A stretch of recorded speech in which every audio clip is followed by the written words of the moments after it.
America and Israel join forces in a startling show of strength against a brutal and almost nuclear Iranian regime.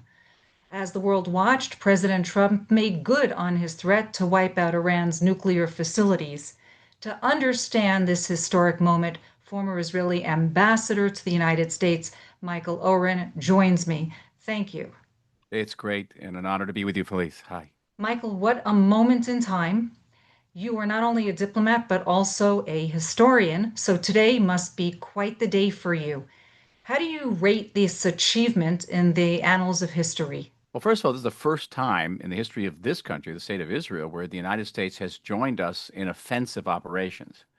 The United States has several times have re-equipped Israel with military supplies. The United States has been involved in defending Israel's skies, going back to the Gulf War of 1991. It's not the first time, but never before has American forces joined shoulder to shoulder with Israeli forces in attacking a common enemy. And this is indeed a common enemy, and that's the major point here. That the Iranian regime threatened not just Israel in the Middle East, but it threatened the United States and beyond the United States. It threatened the world. This is something that President Trump has vowed to do for decades, and no one was sure if it was going to happen. We have stated here that it would, but were you surprised?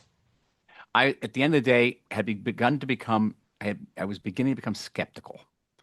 The reason was I was looking at surveys in the United States. Last Wednesday, a survey was published that said only 25% of the American population supported American military intervention in Iran. By Thursday, that number had dropped 10%. And so the trend was ever decreasing American support for this. And that was just among the general American public, to say nothing about what's going on with the sort of the MAGA wing of the Republican Party, where divisions were quite deep. And I was wondering whether the president, after he said he was going to, take 2 weeks to think about it, 2 weeks from now, that number was going to get smaller and smaller of supporters, not larger and larger. And so I was beginning to get skeptical, and I think that I was beginning to think that maybe Israel has to do much of this work by itself. But now that this has happened, it's a game changer. It's a game changer not just for Israel. It's not just about this war. It's so much beyond that. Last week, I published an article that said President Trump could be the greatest peacemaker of the 21st century. And it wasn't, I wasn't bloviating here. I mean that quite emphatically. It's that if Iran is humbled, if Iran's support for terror ends, not just the nuclear program, but support for terror, what they call euphemistically Iran's malign behavior, then peace is possible not only between Israel and Saudi Arabia, but peace is possible between Israel and Lebanon, peace between Israel and Syria, maybe under a different leadership between Israel and Iran. You're talking about a completely different Middle East, a transformed region, which would been inconceivable before this operation. Inconceivable. And beyond that, globally, um, President Trump's move sends an unequivocal message to the Chinese. I imagine there are people thinking in Taiwan, in Beijing tonight that maybe we shouldn't be so quick to make a move on Taiwan. And there are people in Moscow thinking maybe we should rethink our rejection of American offers of mediation in the Ukraine war. Maybe. And so not only is Israel in the Middle East a safer place, but the world is going to be a safer place. And these are issues that I've been deeply involved with now for decades. And you talk about President Trump's warning Iran for decades, but it's not just me. Many Israeli officials have been involved in discussions with Americans who tended to sort of, I would say, compartmentalize the globe. Well, we can move out of Afghanistan and nothing's going to happen anywhere else. But, you move out of Afghanistan the way you move out of Afghanistan, and Mr. Putin's going to draw certain conclusions, and the Chinese will too. And this was certainly the case in the Middle East. And now the global ramifications of this action will be, I think, will reverberate for years to come. We haven't gotten there yet. And following this particular strike, how would you characterize the level of the threats that Iran poses? It's still significant. You have to distinguish between threats against American targets and threats against Israeli targets. After this morning's bombardment, which was quite heavy, it's clear that Iran will continue to fire missiles at us as long as it has that missile firing capacity, both the launchers and the arsenals. And I know our forces are working assiduously to deny them those launchers and arsenals. but it doesn't take Iran many missiles. It doesn't take many Iranian ballistic missiles to paralyze this country, to keep students out of school, to keep businesses closed, to keep tourists away, keep Israelis from traveling abroad. You only need 10, 15 a day, and because they're quite big. And we also don't know what arsenals, what weapons what additional weapons Iran also has up its sleeve. We are engaged in a war of attrition with Iran. And a classic war of attrition, both sides leave room to escalate. Now, we have plenty of weapons up our sleeve that we haven't used yet. You haven't heard about Israeli submarines being used. You haven't heard about our long-range ballistic capabilities being used. We've mostly Air Force and some ground forces, some Mossad ground forces, but we've left room to escalate. Iran has also made room to escalate, and in the recent bombing of the Soroka Medical Center in Beersheba, there was an escalation. Iran used a warhead that had cluster bombs in it, which was designed with one purpose only, and that's to kill people, large numbers of people. So that's a clear escalation. But they could go further on our side. With the United States, there were 40,000 American troops positioned around the Middle East. And there are the Straits of Hormuz, through which between 20 and 30% of the world's energies pass. The Iranians could fire at one of these bases, the American bases. They could try to close the Straits of Hormuz. They will not be able to do it for long. They don't have aircraft carriers, they don't have destroyers, but they can mine the straits, which would interrupt the flow of oil, but mostly to China, by the way, But mostly to to that China. end, do you think that other countries will join forces at that moment? Let me suggest something to you that's a little bit out of the box because we are in the Middle East here, and I've made the suggestion several times in the Israeli media that the Iranian regime, if its back is to the wall and has no alternative, actually may seek to deepen and widen America's involvement militarily in the war. By attacking American military base or firing an American warship, you drag American in deeper, and that deepens the divisions within the American society and puts pressure on the president to end the war. And then he put pressure on us to end the war, and that's what Iran would want. So I can conceive a situation where Iran would, in military terms, call in an airstrike on its own position.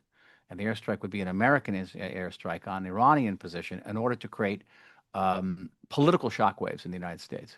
Does Iran have enough reserve munitions to continue this war, to really draw it out? We don't know. Originally, we thought Iran had about 2,000 long-range missiles that could reach us. According to the National Security Advisor, Safi Negbi, that number is actually larger than what we'd anticipated. How much larger? You don't know. The IDF now says that it has destroyed upwards of one half of Iran's missile firing capability. That means they still have short range and medium range rockets.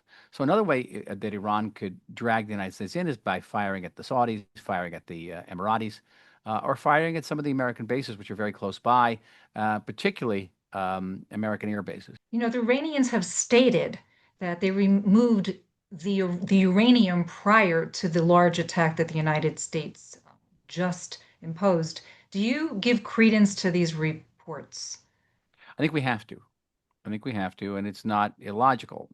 What we've done, what the United States and Israel have done, but the United States principally at Fordow and Isfahan and Natanz, is remove Iran's ability to enrich in the future. The problem remains of the 408 kilograms of enriched uranium to 60% and the 276 kilograms of uranium enriched to 20%.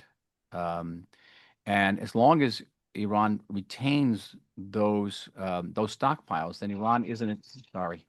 Then Iran is a threshold for state because Iran still has the ballistic missile capabilities. These are not warhead. These are not ballistic missiles in terms of these are the same missiles they use to put a spacecraft into a satellite into space, and they still may have a warhead. And we don't know exactly where that warhead development is. We think it's very far along. Certainly, we learned from the material that was extracted from the Tehran nuclear arsenal by Mossad agents in 2018. We know that the Iranians have continued to develop a warhead. And so if you have, 650 plus kilograms of enriched uranium, that they can go into a warhead. That warhead could be on top of an intercontinental ballistic missile, and you've got yourself a nuclear armed Iran. And there are people who have said that one of the immediate dangers of the American action is to fortify those within the Iranian regime who think that Iran should break out and create a nuclear weapon quickly so that they become North Korea and inviolable. Um, we don't know. My working assumption for this is that while you can destroy Fordow, you can destroy these other nuclear facilities, the issue of the stockpile can only be addressed in negotiations because there's that you can't blow it up without creating, or at least creating the danger of a mass casualty event. And we have to be very cautious about that. One of the greatest concerns since the attack is that of sleeper cells, both in the United States and around the world. Now, what would be the worst case scenario if all of a sudden you see terrorism starting within inner cities around the world, and it can? And it can, and it can. It'd be there. It would be Iran's interest to do it probably in the United States, not in Europe, and against Jewish targets, and that they have to be very extremely vigilant for Jewish communities around the world, including the United States, about the possibility of Iranian terror attacks. So this is a regime that has not hesitated to attempt to conduct such attacks, sometimes successfully, as in Argentina, twice, but attempting to assassinate senior American officials, including the President of the United States, an attempt to assassinate me in Washington when I was ambassador in downtown Washington. They are not hesitating to carry out a terrorist attack in downtown Washington. Um, and I think, again, such a terrorist attack could serve, internal political purposes for the regime, but it also could further that scenario that I mentioned a few minutes ago, where they'd actually want the United States to get a little bit more involved in this, so they can claim that Israel has dragged the United States into another Iran, Afghani, Vietnam type quagmire. Witness the demonstrations that were taking place all over the world, anti-Semitism that has risen. Do you think that these attacks are going to be a catalyst to empower those voices? Yes, I do, and it's one of the things we So have to what are we going to see now? What are you going to see now is again claims that Israel has dragged America into a war, that Israel controls American foreign policy, that Trump is basically a puppet. It's a classic anti-Semitic trope. But what you haven't seen before is the almost complete confluence of such charges, both on the progressive left of the Democratic Party and on the isolationist, anti-Israel, sometimes anti-Semitic right of the Republican Party. If you look at the statements made by Bernie Sanders on one side and by Tucker Carlson on the other, they're almost identical. They're almost interchangeable. And you're going to see a confluence of these two. And that is going to certainly add fuel to anti-Semitic fires in the United States and elsewhere around the world. Well, you bring up a good point because on one hand, you're hearing accolades, on the other hand, you're hearing rebukes of what's going on. But these messages are actually boosting the enemy, aren't they? But the boosting, if the enemy is defined as anti-Semitism, yes. I don't know if it's going to be boosting Iran. I don't think that they need protests in Manhattan or Toronto or anywhere else, but they need defense, and they're not going to get that defense. We're depriving them of that. But for Jewish communities around the world, it is very severe. And I'm following this keenly. I hate to be the downer all the time. I So, throughout so my Mike, my Michael, public wait, what's career. the up news here? You need the up Yep. news. I What get is it? started with the up news. I'll end with some very good up news, but it's my responsibility. I keep on turning off this phone, Felice, and it keeps on going on. It's probably we had a couple of hours ago. We had a hacking situation with the Iranians. Have you been following this? So Yes. dozens of letters were sent out under my name, asking public figures and journalists to provide information. So we've been dealing all day with this and various cyber experts in the government and elsewhere. So I don't know. Maybe my phone's got an. It's got a. They're listening. They're listening to this conversation. They're trying to interrupt it. Badge But of honor. there's a honor. Yes. That's what. By the way, that's why I said that the Iranians think I'm so important that they're sending out letters under my name. It's not the first time it's happened. There's a notion in the Talmud known as ifcham istamra, which is to give the opposite of what everyone else feels, thinks. It's sometimes in the U.S. military is referred to as the red team. So I've always been a red team type of person. It's very important to have someone come in and challenge the conventional wisdom. And it's often a thankless task, but it's important. And here we are to say, okay, this has been an extraordinary event with massive ramifications for the Middle East, for America and the world. However, what are the possible negative ramifications? Okay, so we've mentioned the fact that the Iranian regime may want to draw America in more deeply into this war and create deep divisions within American society. Iran may have ballistic missiles and other types of weaponry that it hasn't used yet, and it may want to escalate the fighting vis-a-vis Israel. But another impact is going to be the impact on American public opinion about Israel, fanning anti-Semitism, the charge that Israel has dragged America into another useless, endless war in the Middle East to serve Israeli, read Jewish interests, that Bibi Netanyahu controls the White House. We're reading these things all the time in social media. And the question is, how long lasting will these charges be? And will they impact in the short or the long run um, the fundamental commitment of the United States to the U.S.-Israel strategic alliance, which is key. One very interesting move in the midst of all this, and nobody really believes anything can bring the left and right together of Israel, but this war has. How long do you think it'll last? It'll last until the last day of the war, especially if the war doesn't go on too long. Okay, the war doesn't go on to the last day of the war, because what I think Israelis understand is for the many years I've been dealing with the Iranian nuclear threat for 20 years now. And this is a very emotional moment for me, if you can imagine. I've really spent a huge chunk of my professional life dealing with this issue, and to see it come to this type of climax is quite moving and rewarding for me. But um, trying to convince Israelis, never mind Americans, trying to convince Israelis of the existential nature of the Iranian threat was always difficult because it was so abstract. You couldn't see it. You can see, a Syrian tank. You can even see a Hamas or Hezbollah rocket, but you couldn't see the Iranian nuclear threat. And in 2012, this is ancient history already, when the first time that Prime Minister Netanyahu threatened to use military force, the entire security and establishment, the Mossad, the IDF, and the media came out against him. To remember, it was a horrible summer of 2012, and put immense pressures on him. And one of the problems we faced back then was just what I said earlier. The Iranian nuclear threat was abstract. Oh, yeah, somewhere out there, they're enriching uranium, whatever that meant. And you had to explain. It was also technologically very complex, technically very complex. Go explain why 3.4% was a big difference between 20%, but 20% enrichment wasn't a big difference between 60%, or 60% was a very small difference between 60% and 90%. And what is the difference between an IR1 and an IR6 centrifuge? Deeply technical. What Israelis understood after October 7th is that we cannot afford to have threats build up on our border without our responding. And we understood that the threat of Hamas and Hezbollah, which we had allowed to build up, would be immeasurably worse with Iran. We also understood that Iran was behind this. We understood that Iran was the trainer and funder of Hamas and Hezbollah. We understood that. So there was no question about the justice of the war and the necessity of the war.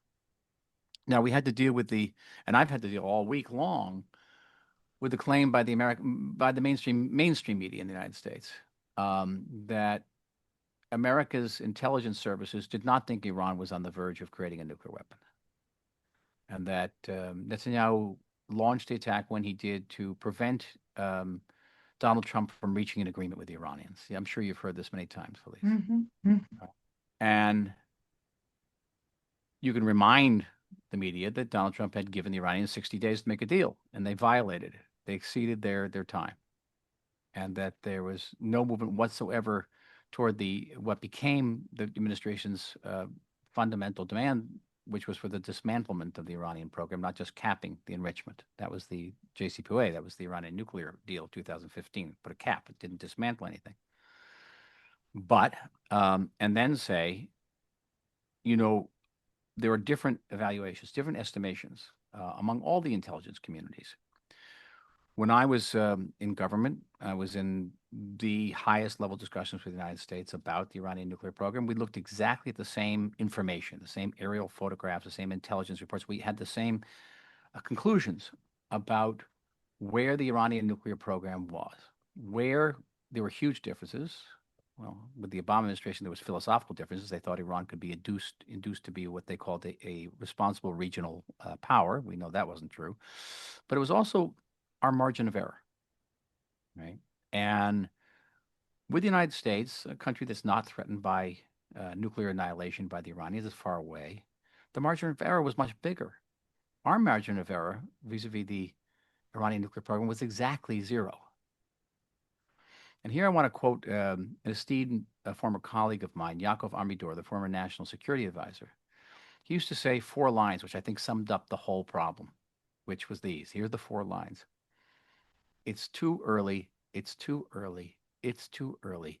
Oops, it's too late. Mm-hmm. You get it? That's basically Israeli. It's too early. It's too early. It's too early. Oops, it's too late.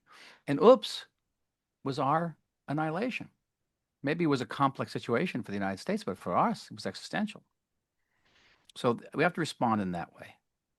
There are other issues we have to we have to grapple with publicly. One of them was that a very common claim in the Western media is that this whole war was the product of Donald Trump's decision to pull out of the nuclear agreement in 2018. That In is highly misunderstood by most Americans. And understanding what happened and that uranium continued to be enriched, and many people are ignorant on what transpired. Shall I spend couple minutes on it and tell you A why few it's minutes. Yes, a completely few minutes. completely false, utterly Yes. false? Okay, we have to go back to the original sin. I mean, I don't mind using that term. The original sin was um, the concession by President Obama in November 2013, even before public discussions with the Iranians even began in the secret context that went on the island of Oman. In November 2013, the United States conceded without any quid pro quo, Iran's right to enrich. Now, what is this war about? It's about Iran's right to enrich, and you have to go back to that concession of November. Then it was of course fortified and in the JCPOA, the Iran nuclear deal of 2015. But keep in mind, what did that mean? It meant that Iran had been illegally, criminally enriching for years, and President Obama gave Iran a pardon and actually sanctified that criminality. Uh, and then you had an agreement that didn't dismantle any part of the Iranian nuclear program anyway, which meant that though the Iranian stockpile had been reduced by 98%, though the cap had been put on enrichment to 3.4%, it meant that the minute Iran decided to replenish the stockpile and enrich to 60%, it could. It was just a decision away. There was no physical barriers to it. And the JCPOA did not prevent Iran from developing far more advanced nuclear centrifuges. So if uranium can be enriched at a certain pace in 2015, by 2025, you had IR6s that could enrich at 6 times that rate, which meant that the breakout time was reduced from a year to weeks, perhaps, sometimes even days. I'm not done yet. I'm just warming up. It's a good Then tutorial. there were I'm the fine with then it. there were the sunset clauses. Then there were the sunset clauses, which meant, guess what? By 2025, all the restrictions on the JCPOA were going to be lifted, which meant that Iran could enrich uranium on an industrial scale, legally, by the way, legally. And then, the JCPOA said nothing about the delivery system, the intercontinental ballistic missiles, which Iran had that could be fitted with nuclear weapons. It actually lifted sanctions. You had sanctions on that missile development. And it said virtually nothing about warhead development. There's a half a page out of 180 pages that deal with weapons development, and it has no teeth. It says basically just don't do it. And we know that they were working on a warhead. And then finally, and not in any way the least, is what's called euphemistically that malign behavior. Because the JCPOA enriched Iran. And with that one money, we know they gave $1 billion to Hezbollah and hundreds of millions of dollars to Hamas. And so the JCPOA financed October 7th. It enabled October 7th. You can't think of October 7th without the JCPOA. And this was not Trump's war. This was Obama's war. And this was the war that was further enabled by President Biden's policies of trying to get back to the coast cable to give $6 billion to the Iranians. Where do you think that money went to? And the vast majority of violations, the massive violations of the JCPOA, did not occur after Donald Trump withdrew from the agreement.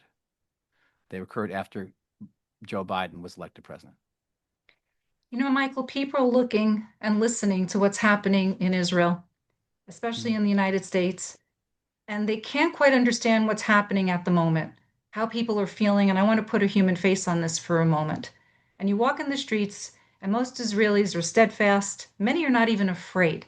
They're going about what they do day to day.